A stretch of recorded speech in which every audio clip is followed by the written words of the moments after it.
Hey everybody, before I start this week's podcast, I had some great news to share with you.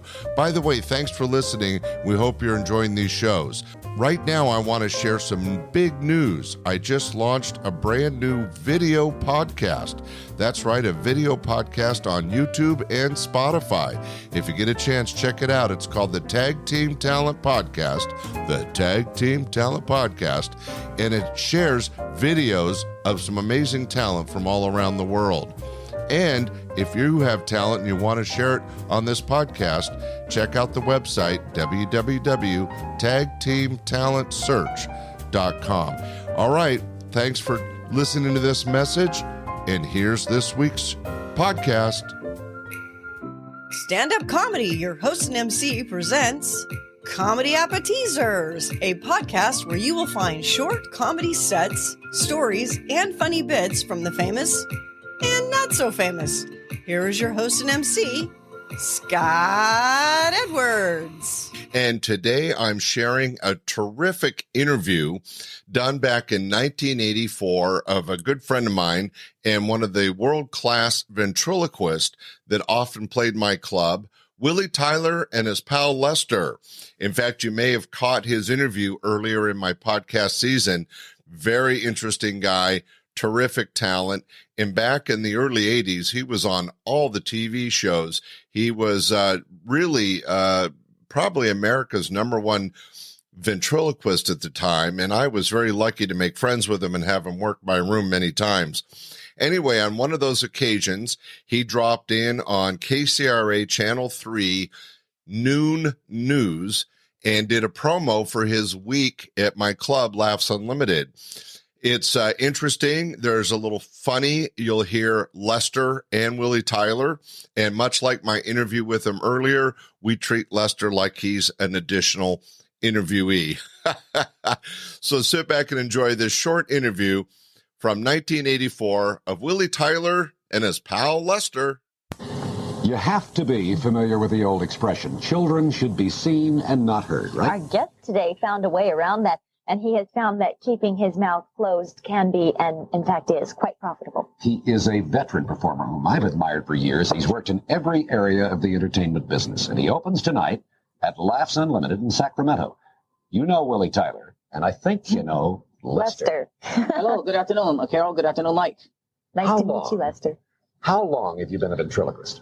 Well, I've been a ventriloquist, Mike, I guess, since I was 10 years old. I really threw you, Kurt. You made you answer. Oh, yeah, right. Well, when but basically you asked me the question. Usually when you ask Lester the question, he gets on a roll and he never stops. Lester, how'd you get hooked up with this guy? Well, actually, he got me out of the catalog. The little catalog is like a mug shot with a little number underneath the picture. Mm-hmm. And he couldn't think of the name for me. And his brother came up with the name Lester about a month and a half after he had me. And so I came into being. Does it make sense? It makes a lot of sense to me. Well, congratulations to you. You know what? You had the weather on just a minute ago, you know? And I love the weather. I was a weatherman once upon a time. You were weather. Yeah, you know why lightning doesn't strike in the same place twice? You don't know, evidently, right? Because the same place is not there the second time around. Mike, Carol. Lester. Details that a letter? Maybe not. The thing that is so great about Lester, and I was telling you just before we went on, is that if you look at Lester's eyes, they capture you. You can't see that on TV too often. But look at the eyes. They just bring you in. See, the reason why is because I don't blink. I can always win at discos. I can always win staring contests. I can look at a woman and she'll blink before I blink. Tell me something, Lester. Yes. How do you handle problems with groupies? You know, people always wanting to come after you for your autograph and. No, I don't mind that because this shows that I'm unrealistic to them, and they like me, and so those are my fans, and they pay to come see me and all that stuff. So I don't mind that. That's good. That's good. I like that. Well, I got to talk to your big brother here. Okay. All right. Go for it. Willie, yes. You do a lot of other things. You also do music, don't you? I write songs. What songs have you written that we would recognize? Well, no, actually, there's songs that we do in the act. In other words, it was a situation one time I did a talk show, and I was going to do a song that was already published, a hit song that everybody knew. But I'll tell you, it was the Mike Douglas show a long time ago, and Mike was doing that same song that particular day. So, of course, he's the host of the show. He has priority. So he did the song, and I didn't do the song. So I said, well, why not write a few songs? So I wrote a couple of songs, and what we do is we do them in the act. And granted, we submit them to other people, and hopefully one of these days, other people will record our songs. But we've done songs like Laid Up is called, and Lunch called How You Gonna Know If the Roof Leaks If It Never Ever Rains? Yeah. You know, big hits like that. And you sing, Lester. Lester Yes, I do. Yes, I do. You don't make Willie sing, do you, Lester? Oh, he sings too, yes. We're working on singing together, though. If that happens, I want to be there when you do it. Sure. Well, we're going to do it with mirrors. You're going to have to do something. Little prisons. I like that.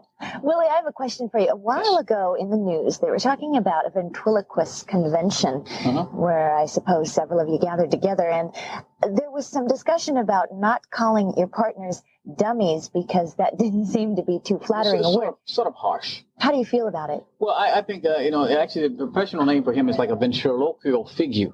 But the average person can't say that. So it's basically a figure. Or the name of the character, like Lester or Jerry or whoever.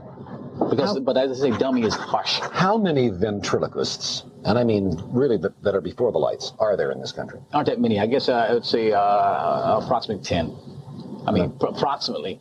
There are a lot of them, a lot of amateurs around, but aren't that many. It's a very difficult business to crack. I certainly have admired you for years, and I wish the best of luck at Laughs Unlimited. That's 3 days this week, starting tonight. Don't forget that.